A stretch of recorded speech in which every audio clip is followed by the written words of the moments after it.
चाहे लोग कुछ भी कहते थे वो नहीं सुनते थे उनकी बात, क्योंकि उन्हें मुझ पे भरोसा था।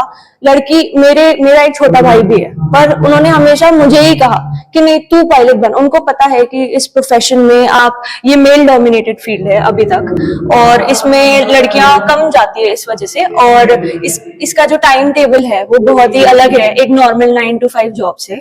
और इस वजह से फिर भी अगर उन्होंने मुझे ये सारी चीजें देखकर, और वो जिस बैकग्राउंड से आते हैं, आज मैं मुंबई में पली बड़ी हूँ लेकिन वो गांव में बड़े हुए हैं, फिर भी उन्होंने मुझे इस चीज में सपोर्ट किया, तो ये बहुत बड़ी बात है। और हमेशा मैं इस चीज के लिए अपने पापा को मानूंगी। Thank you. सोशल मीडिया में मेरे माता पिता और मेरा एक छोटा भाई है, और मेरे पापा एक ठेकेदार है मुंबई में, वो मार्बल का काम करते हैं, और मेरी मम्मी एक हाउसवाइफ है, और मेरा छोटा भाई अभी पढ़ाई कर रहा है। कहाँ से ख्याल आया कि मैं एक पायलट बनूं?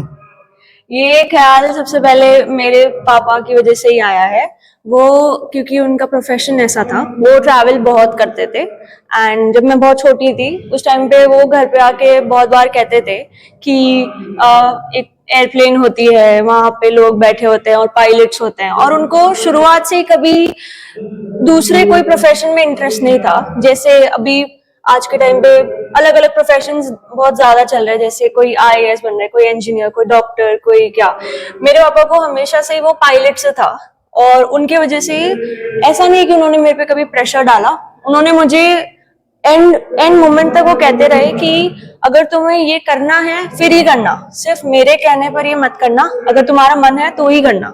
लेकिन बचपन से ही जब मैं 4-5 साल की थी तब वो मुझे बताते थे स्टोरीज अपनी, और तब से ही मेरा एक इंटरेस्ट, एक फैसिनेशन डेवलप हुआ इस प्रोफेशन की तरफ, और मेरे दिमाग में और कुछ आया ही नहीं उसके। इसका जो कोर्स होता है वो आपने कहाँ से किया? तो इसका जो कोर्स होता है वो एक नॉर्मल डिग्री टाइप नहीं होता है जिसमें आप कॉलेजेस अटेंड करो और आपकी एग्जाम्स होंगी, वैसे नहीं होता है। इसका एक आपको पहले एक सीपीएल ट्रेनिंग करनी पड़ती है जो कमर्शियल पायलट लाइसेंस ट्रेनिंग होती है। उसके लिए मैंने रिसर्च किया, बिकॉज मेरे फैमिली में या मेरे आसपास कोई था नहीं जिससे मैं गाइडेंस ले सकूं इस फील्ड के लिए। तो मैंने गूगल पे ही रिसर्च किया। फिर मेरी एक फ्रेंड थी, उसको भी यही प्रोफेशन में जाना था, तो हम दोनों ने साथ में डिसाइड किया था कि न्यूजीलैंड एक बहुत अच्छा ऑप्शन है। तो न्यूजीलैंड में मैंने New Zealand international commercial pilot academy से अपनी ट्रेनिंग की है। वहां पे हमें 200 आवर्स तक फ्लाई करना होता है, उसमें से 100 आवर्स हम सोलो फ्लाई करते हैं और 100 आवर्स हम इंस्ट्रक्टर के साथ फ्लाई करते हैं।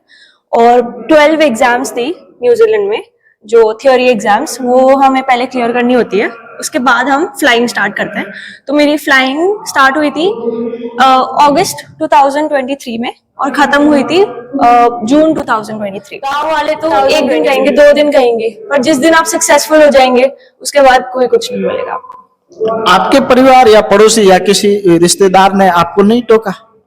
टोका था, कुछ है रिश्तेदार जो टोकते थे, कहते थे कि आप लड़की को बाहर भेज रहे हो और क्या पता वो वापस आएगी नहीं आएगी। कोई कहता था कि नहीं ये तो बिगड़ जाएगी बाहर जाके, कोई सोचता था कि इसको इतनी फ्रीडम दे रखी है तो क्या पता लड़की क्या ही करती होगी, माँ बाप को पता नहीं होगा उसके बारे में। पर मेरे माता पिता ने ही इतना भरोसा रखा मुझ पे, और मैंने उन्हें वो भरोसा दिलाया कि वो कैसे किया कि अपनी पढ़ाई पे पूरे टाइम फोकस्ड रही, सोशल मीडिया से दूर रही। जब तक मेरी पढ़ाई चल रही थी, आपको प्रायोरिटाइज करना होगा, एंड आपके माता पिता अपने आप में ये सारी चीजें इग्नोर करेंगे। तो इसके बाद में आपका क्या लक्ष्य है? अभी मैं जूनियर फर्स्ट ऑफिसर की पोस्ट पे लगूंगी इंडिगो में। अब मेरे कुछ महीनों की ट्रेनिंग होगी और उसके बाद मेरी फ्लाइंग शुरू होगी इंडिगो के जेट्स में, और उसके बाद में मेरा लक्ष्य होगा कि मैं कुछ घंटे, मतलब 4-5 हजार घंटे लेकर 3-4-5 सालों में एक कैप्टन की पोस्ट के लिए अपनी एग्जाम्स दूं। उसके लिए भी मुझे और एग्जाम्स देनी होंगी और टेस्ट देने होंगे फ्लाइट्स में, सिमुलेटर्स में। और जी, मेरा अगला लक्ष्य वही है कि मैं कैप्टन की पोस्ट पे, कि भले वो माँ बाप हो या बच्चा खुद हो, उसको खुद पे भरोसा होना चाहिए और एक आगे गोल होना चाहिए। आप जब तक आप एम्बिशियस नहीं हो तब तक मुझे नहीं लगता कि आप भले छोटे से छोटा या बड़े से बड़ा प्रोफेशन आप अचीव कर सकते हो। जो लड़कियों को 7वीं 8वीं 10वीं करवा के छोड़ देते हैं, ऐसे नहीं करना चाहिए। मैं समझती हूँ कि कोई कोई माँ बाप की आर्थिक स्थिति नहीं होती है, लेकिन जैसे कि हम जैसे माँ बाप अगर शादी होगी बेटी की तो वो लोन लेके या लोगों से ले लेके भी पैसे इकट्ठा करेंगे और लड़की की शादी पे वो इन्वेस्ट करेंगे। तो आप शादी के बजाय अगर आप पहले उनकी पढ़ाई में इन्वेस्ट करें, आप लड़की को उतना केपेबल बनाएं कि वो अपने फाइनेंशियली इंडिपेंडेंट हो जाए, तो वो खुद अपनी सारी रिस्पॉन्सिबिलिटीज अपनी उठा सकती है। और ये चीज मैं